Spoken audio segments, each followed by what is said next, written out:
Bonjour, bonjour à toutes les femmes vertueuses et soyez complètement bénies. J'espère que vous avez bien commencé le mois de septembre. J'espère que la journée a bien commencé, que la semaine aussi a bien commencé. Pardon. Nous sommes jeudi aujourd'hui et dans le cadre de la femme vertueuse, dans le cadre de cette initiative pour laquelle je bénis le Seigneur, je bénis aussi euh, la sœur Avel pour cette initiative-ci, pour que nous apprenions chaque jour à devenir des femmes plus vertueuses, parce qu'on ne naît pas vertueuse et on devient vertueuse en fait. Et par le canal de cette initiative-ci, vraiment le Seigneur, par la sœur Avel, nous bâtit des femmes vertueuses, bâtit des nations vertueuses. Et vraiment, je dis merci encore à la sœur pour cela. Et merci particulièrement pour ce jour, le jeudi, qui est consacré justement à l'entrepreneuriat. Et je suis en charge de ce jour justement, du jeudi, donc de l'entrepreneuriat. Et de quoi est-ce que nous allons parler dans l'entrepreneuriat ici? Nous allons apprendre à devenir des femmes vertueuses véritablement. Parce que lorsque tu lis des femmes vertueuses dans l'entrepreneuriat, ou alors l'entrepreneuriat pour une femme vertueuse. Lorsque tu lis le proverbe 31 justement, tu te rends compte que la femme du proverbe 31, elle est vertueuse dans l'âme. Elle est vertueuse dans son sang parce que si même son mari est loué, si même ses enfants sont tellement acclamés, c'est grâce à elle. Et dans cette section-ci, le jeudi, nous allons parler chaque jour, enfin chaque jeudi, de comment devenir une femme vertueuse et entrepreneur. Ou alors comment devenir une femme entrepreneur et vertueuse. Donc, celles qui voudront intervenir dans ce cadre-là, s'il vous plaît, contactez-moi en privé et nous pourrons organiser l'ordre de passage. L'objectif étant que tout le monde dise quelque chose. Ici, il n'y a pas de... Ce n'est que tel qui passe ou tel autre qui passe. Tout le monde a quelque chose à dire. Tout le monde a une expertise quelque part. La vie que nous vivons chaque jour nous permet en fait d'avoir des connaissances qui font que, en partageant cela, nous grandissons toutes. Donc, ce matin, je voudrais juste vous dire que bonjour Géraldine et B. Donc, ce matin, en fait, je voudrais juste que nous parlions en fait de comment est-ce qu'une femme vertueuse fait pour devenir entrepreneur, ou alors quelles sont les étapes pour une femme vertueuse pour entrer et devenir une femme entrepreneur qui réussit. Bonjour Véronique. Et devenir une femme qui réussit. J'espère que vous allez toutes bien. Shalom à toutes celles qui se connectent et celles qui vont se connecter même plus tard. Ce que j'ai recensé quelques points en fait. J'ai remarqué que dans la société, les femmes en général, sont celles qui sont le plus matées financièrement, sont celles qui sont le plus séquestrées financièrement. Si vous suivez un peu, bon, peut-être que certains ne me connaissent pas ici, je suis dans l'éducation financière, c'est-à-dire j'éduque les femmes financièrement et je les aide même aussi à aller dans la liberté, à atteindre leur liberté financière. Et moi, je suis une personne qui prône essentiellement la liberté dans tout ce qu'on fait. Parce que lorsque nous lisons la Bible, nous nous rendons compte que Jésus-Christ nous a affranchis. Donc, il nous veut complètement libres. Mais les femmes en général, les femmes particulièrement, sont séquestrées financièrement. Cette section, vraiment, cette partie, ce jour-ci, nous parlerons de comment une femme peut sortir de la séquestration financière et atteindre sa liberté. Comment une femme peut devenir vertueuse même financièrement.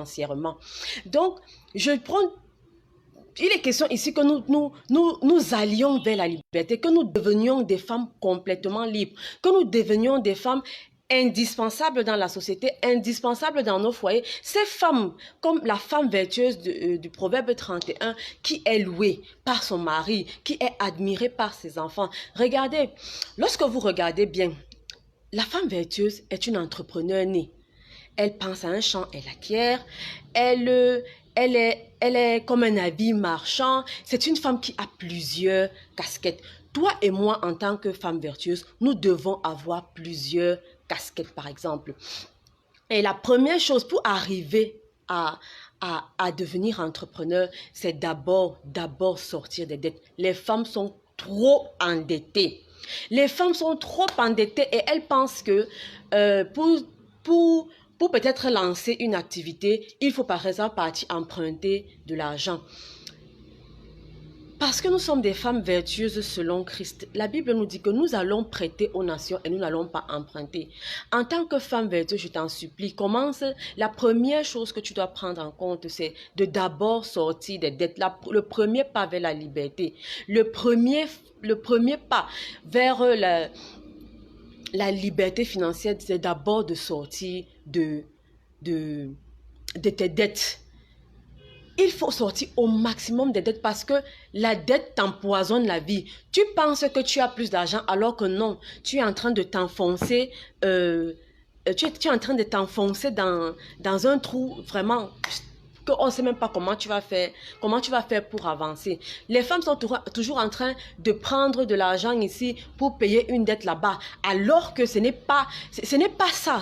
Tu es en train de t'enfoncer, Sors de tes dettes. La première chose, nous devons être des femmes non endettées. Nous devons prêter aux nations. Nous ne devons pas emprunter, surtout lorsque tu sais que tu veux aller loin, lorsque tu sais que tu veux peut-être faire une activité. Même dans ton foyer, même dans le foyer, les femmes ont souvent les problèmes avec leur mari parce que le voisin arrive et dit, ou la voisine arrive et dit, tu m'avais emprunté tel montant, tu ne m'as pas encore remis. Ça n'a pas de sens. Nous devons éviter d'être ce type de femmes qui souillent leur mari, en fait. J'aime beaucoup ce concept ici parce que ici, vraiment, le Seigneur veut nous apprendre à travers les enseignements que nous allons recevoir tous les jours à devenir des femmes réellement libres et que l'un des points justement, c'est dans les finances, c'est dans l'argent. Si tu n'es pas libre dans ton argent, si financièrement tu n'es pas libre, tu n'es pas stable, franchement, je t'assure que tout le reste, tu ne sauras pas gérer. Que ce soit ton foyer, que ce soit ta vie personnelle, que ce soit tes enfants, tu seras toujours en vrille. Nous devons donc apprendre à ne plus avoir de dettes, à sortir des dettes que nous avons actuellement pour apprendre à vivre avec ce que nous avons. Avec ce que nous avons. Et c'est ce que nous allons apprendre à faire au fil des séances. Ici, c'est juste une prise de contact et je voudrais encore inviter toutes celles qui auront un apport à ne pas hésiter à venir donner leur participation. C'est important pour nous toutes. De deux, une femme vertueuse est une femme entrepreneur et vertueuse est une femme qui a la foi. Ce que j'ai remarqué, c'est que pour entreprendre même quoi que ce soit, il faut être courageuse. Et c'est le courage qui te booste la foi. Nous, les femmes, sont des êtres tellement faibles. Nous avons tellement peur. Et pourtant, quand la Bible dit, par exemple, que la femme est l'aide de l'homme, l'aide, c'est celle qui vient donner la force à celui qui était déjà raplapla. Donc, tu dois être une femme qui a la foi pour entreprendre. Regardez encore, je vais nous inviter à aller encore relire bien la femme vertueuse. C'est-à-dire, c'est une femme qui a une foi terrible. Elle pense seulement à un champ, elle acquiert. Est-ce que ça veut dire qu'elle n'a pas de difficultés financières? Bien sûr, mais parce qu'elle est courageuse, parce qu'elle a la foi qui déplace les montagnes. C'est une femme qui fait des choses impensables. Nous, ici, devons faire des choses c'est-à-dire, quand tu es comme ça, c'est comme un rêve. Tu vois, c'est comme un rêve, mais c'est des choses que tu arrives à faire. C'est des choses que tu arrives à faire venir en existence. Il faut que que nous arrivions à être des femmes courageuses, à être des femmes de foi vraiment, le genre de foi vraiment qui déplace les montagnes, à être des femmes qui impulsent le changement. Ce n'est pas seulement que tu vas être là, oui, Jésus t'aime, amen, oui, vraiment... il faut aller à l'église le dimanche, il faut. Non, vraiment, ça doit se voir sur toi. Ça doit se ressentir dans ta façon de vivre financièrement. Ça doit se ressentir par l'impact que tu causes même sur les voisins. Il faut que ton voisin reste comme ça. Il te regarde. Quand on est en train de lui dire que tu n'as peut-être pas payé le loyer parce que il a été en retard, que ça ne soit pas ton partage, que toi tu aies été organisé, que toi, tu aies été... tu es le type d'activité qui fasse que tu ne peux pas être en retard. Vraiment, tu ne peux pas être en retard. Et même lorsque tu vas être en retard dans le paiement d'une facture ou de quelque chose, pas la peine d'aller avertir ton créancier comme mon frère. Comme tu vois là, je serai peut-être en retard. Donc, nous devons être des femmes pleines de foi. Des femmes qui fassent venir des choses en existence. Et l'argent répond à tout. Tu as besoin d'argent pour faire venir ces choses-là en existence. C'est pourquoi tu dois être financièrement une femme. Nous devons être des femmes financièrement éduquées. Des femmes financièrement courageuses, vraiment. Oh mon Dieu. Il y a, j'ai le témoignage d'une femme qui au départ n'avait pas, elle était vraiment complètement broke. Ici, je veux m'adresser à ces femmes-là qui pensent qu'elles n'ont pas de capacité. Elle était complètement broke, elle me voit, elle me dit, voilà Claude, voilà mon problème, je n'ai rien, je n'arrive pas à nourrir mes enfants, je n'arrive pas, mais je veux avoir des activités, comment est-ce que je peux faire pour devenir, pour avoir des activités, pour avoir un peu d'argent. Je lui ai dit, ma chérie, la première chose que tu dois savoir, ce que je veux savoir, c'est est-ce que ta relation avec Dieu est conforme? Est-ce que quand tu te places, est-ce que tu prends des moments de prière avec le Seigneur où tu causes et tu prends un peu de temps? Elle me dit non, elle n'arrive pas à prier, elle n'arrive pas à lire. Elle me dit, je lui dis, ok, est-ce que tu as même une vision? Est-ce que tu penses que tu peux arriver quelque part? Quand tu te regardes, est-ce que tu te vois quelque part? Elle me dit non. Et je lui ai dit que, écoute, si tu n'as pas une vision, si tu ne sais pas où tu es en train d'aller, ça ne sert même à rien, de un. Et de deux, si tu n'as pas une relation personnelle avec le Seigneur, si tu n'as même pas une parole qui fait que quand tu penses à cette parole, tu crois que Dieu existe et que tu crois que cette parole est vivante pour ta vie, franchement, je crois que tu as encore beaucoup de chemin à faire. Pour nous dire quoi ici? Que la femme vertueuse doit avoir une relation avec le Seigneur. Ta vie de femme vertueuse, ta vie financière en tant que femme vertueuse doit reposer sur la parole de Dieu. Elle doit reposer sur la parole de Dieu. Certainement, le Seigneur va te donner une ou des paroles qui feront que ces paroles-là vont te guider. Ça, c'est mon cas personnel.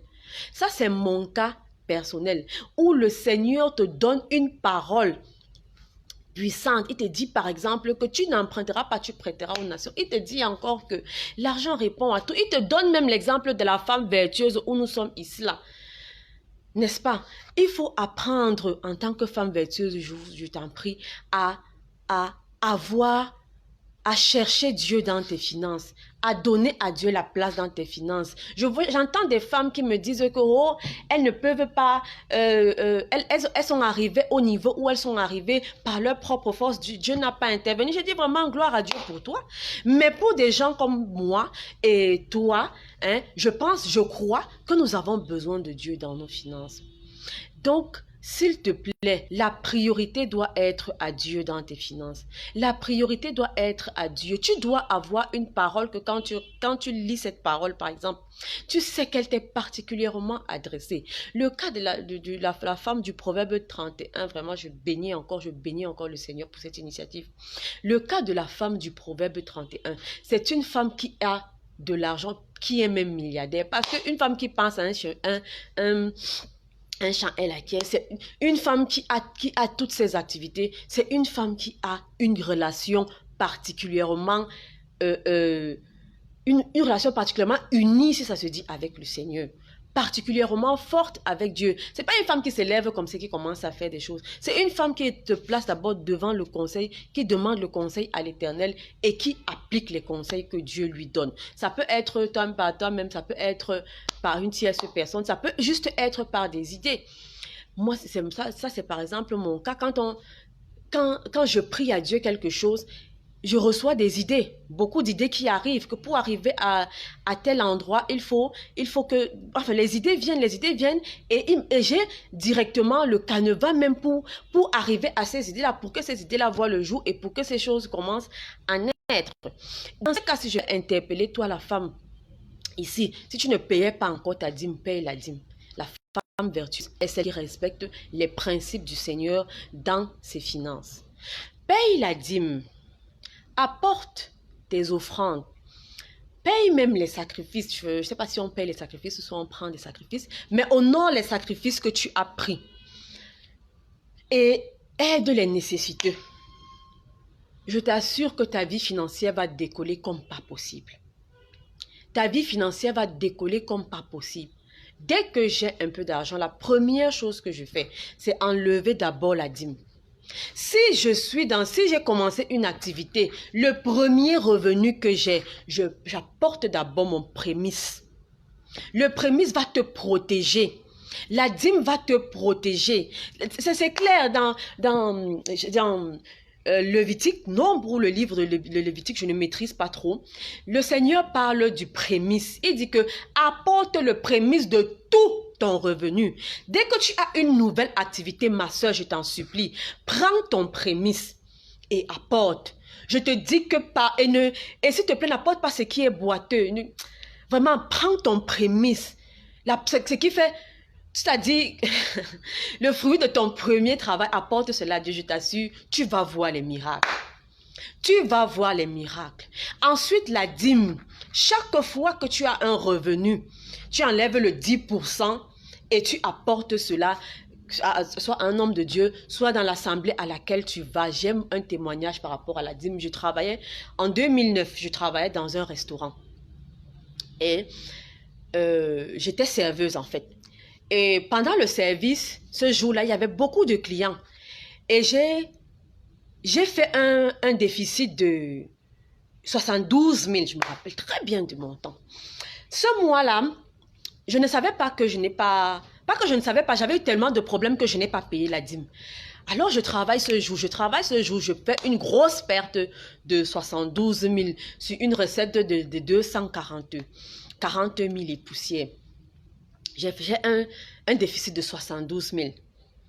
Voilà comment les responsables commencent à me regarder de travers. Peut-être qu'elle a volé, peut-être elle a fait ceci, peut-être elle a fait cela. Mais moi, je sais que je n'ai même pas enlevé 25 francs pour aller boire de l'eau à côté, pour aller acheter de l'eau. Ici au Cameroun, on vend souvent l'eau dans les pousse-pousse. Et avant, j'achetais l'eau comme ça là pour boire. Donc, je n'ai même pas enlevé 25 francs pour aller boire de l'eau. Et je sais que ce soir-là, j'étais tellement engagée dans mon service que on avait des sacoches, c'est-à-dire les sacs bananes, ce qu'on appelle les sacs bananes aujourd'hui. Et c'est à l'intérieur qu'il y avait et mon petit facturier et mon argent. Donc, j'ai fait bien attention comme chaque jour de rembourser la monnaie et tout. Je sais que j'étais vraiment concentrée ce jour-là. Mais j'ai eu un déficit dans ma caisse de 72 000. Et on était dans une période où la bourse voulait virer les gens. Donc, elle attendait seulement une faille pour virer les gens. J'étais dans la ligne de mire de cette femme et de tous ses responsables. Oh, même Claude, c'est une voleuse. Les femmes, les gens qui disent qu'ils prient beaucoup, là, il faut faire attention à eux. Machin. Je vous assure, j'étais dans tous mes états parce que je n'ai pas laissé tomber 100 francs. J'avais tout mon argent sur moi, mais je ne sais pas comment j'ai fait ce déficit. J'étais donc menacée d'être renvoyée. Je n'avais pas un autre travail. J'étais perdue. La première chose que je fais ce soir-là, quand je rentre, je prie, je dis au Seigneur que Seigneur, vraiment, il y a des choses que je fais, mais je sais qu'ici, tu n'as même pas 100 francs à me revendiquer. Je n'ai rien fait ici. Rends-moi justice. Rends-moi justice, que je ne parte pas de ce lieu de service avec la honte. C'est ton nom qui sera exposé. Je finis ma prière, je m'endors. Tôt le matin, le pasteur m'appelle et me dit qu'elle veut me voir. Elle a eu un rêve où j'avais les ennuis et tout. Je vais la voir. Je lui dis effectivement, j'ai perdu de l'argent. Voilà comment ça s'est passé. Elle se m'a posé des questions. Et on tombe sur cette question. Est-ce que tu as payé ta dîme ce mois? Je reste, c'est-à-dire, ça fait comme un déclic dans ma tête. Ça fait tchang. Elle dit, hey, non, je n'ai pas payé la dîme. Elle me dit, ok. En ce moment-là, mon salaire était 32 000, donc ma dîme était 3 250. Elle me dit, cherche, même s'il faut que tu empruntes, cherche l'argent, tu apportes. Je lui dis que maman, ce sera seulement à la fin du mois. Elle me dit, ok. Ce n'est pas bon que je te donne l'argent, mais je vais te prêter de l'argent. Dès que tu en as, viens remettre. Je vous assure, elle m'a donné les 3 250. J'ai fini de prier sur ma dîme. J'ai fini de faire mes déclarations sur ma dîme. Je suis remis au pasteur principal parce qu'elle était juste un pasteur. J'ai remis au pasteur principal. Je vous assure, miracle. J'ai remis au pasteur principal le soir parce que je suis allée travailler. Miracle. Le lendemain directement, la femme arrive et ils ont la réunion avec tout le staff de la direction. Ils parlent. Elle m'appelle devant tout son staff. Elle dit, OK, Claude, tous les clients sont contents de toi. Il paraît que tu es excellente au travail. Il paraît que tu leur sers bien. Il paraît que. Et j'ai également appris que tu as fait un déficit de 72 000. Mais à cause de ce que les clients parlent bien de toi, la dette là est annulée. Donc, tu n'auras plus rien à rembourser. Regardez un peu ce que la dîme peut faire. J'ai payé la dîme la veille. Le lendemain, on m'annonce que non, c'est fini. Tu n'as plus de dette à payer. Et comme si cela ne suffit pas, le même jour, un groupe d'Allemands arrive à cet endroit-là. Je leur sers parce qu'ils parlaient anglais, ils ne parlaient pas français. Je ne parle pas trop bien l'anglais, mais on se comprenait. Je leur sers et tout. À la fin, l'un d'entre eux me dit, écoutez, mademoiselle, j'apprécie beaucoup votre service et tout. Qu'est-ce que vous faites en dehors du service?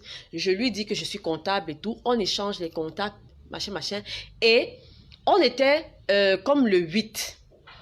Le 11... Parce que je me rappelle que j'ai commencé le travail dans cette société-là un 11 juin. Il me dit, OK, est-ce que tu serais d'accord pour commencer en tant que comptable dans notre société, machin, truc. J'ai dit oui. Quand? Il me dit le lundi qui suivait ou bien la semaine qui suivait. C'est comme ça que je pars du restaurant pour entrer dans une société en tant que comptable. Je dis ça pourquoi? Les femmes ont tendance, les gens en général, nous sommes des femmes ici, là. Les gens en général méprisent encore la dîme parce qu'ils ne connaissent pas le secret qu'il y a derrière la dîme. Quand le Seigneur dit que par la dîme, il nous protège du dévoreur. Par la dîme, il ouvre les écluses des cieux pour nous. Par la dîme, il met même la différence entre ceux qui le servent et ceux qui ne le servent pas. Mais les gens prennent ça comme la blague. Moi, je veux t'exhorter, je veux t'encourager à payer ta dîme. Apporte ta dîme dans la maison des trésors. Apporte ta dîme et le Seigneur va sanctifier tes finances. Les offrandes, pareil. L'aumône, pareil. Je t'en prie, je nous en prie ici, les femmes vertueuses. Nous devons être des femmes qui mettent en application les principes divins parce que nous sommes des femmes qui marchons selon le Seigneur. Applique les principes du Seigneur dans tes finances et tu vas voir que vraiment tes finances vont connaître un décollage hors pair. Ça, c'est une autre chose. Et je vais terminer par là et faire un petit récapitulatif. Alors ici, c'était juste une prise de contact dans le groupe des femmes vertueuses pour encourager chacune d'entre nous à ne plus avoir de dettes, à sortir vraiment des dettes parce que les dettes nous empoisonnent. Nous rendent séquestrés. La femme vertueuse ne doit pas avoir des dettes. La femme vertueuse ne doit pas avoir des dettes. Elle est celle-là qui doit emprunter aux nations. Elle est celle-là qui ne doit pas prêter, mais emprunter. La femme vertueuse doit être une femme forte et pleine de foi pour entreprendre des choses, pour mettre des activités sur pied, doit avoir le courage. Parce que lorsque tu lis la femme vertueuse selon le Proverbe 31, c'est une femme multicasquette. Et tu ne peux pas être multicasquette si tu n'es pas courageuse. Tu ne peux pas être une femme multicasquette si tu n'as pas la foi en Jésus-Christ que tu confesses tellement. Et la femme vertueuse doit marcher selon les principes de Dieu. La femme vertueuse doit marcher selon les principes de Dieu. Dans la suite des interventions, dans les semaines à venir, dans l'avenir, nous aurons différentes thématiques à débattre, ainsi de suite. Je réitère que si l'une d'entre nous veut apporter sa contribution, vraiment, tu es la bienvenue. Parce que chacune d'entre nous a une expérience qu'elle veut partager. Nous voulons aussi connaître. Nous avons besoin de ton expérience, en fait. Donc, n'hésitez pas à nous faire partager vos expériences. N'hésitez pas à me contacter en privé pour qu'on programme ensemble l'ordre de passage dans les semaines à, à venir. Retenez que notre rendez-vous, le rendez-vous des finances, le rendez-vous de l'entrepreneuriat, c'est tous les jeudis. Ceci dit, je vous souhaite une très bonne journée à toutes et shalom. Si vous avez des questions, n'hésitez pas à les poser et je vais répondre même après. Ou alors, non, je vais répondre même après. Je vais vous souhaiter une bonne journée et soyez bénis dans toutes vos activités, soyez bénis dans votre boulot, ainsi de suite. Bye bye.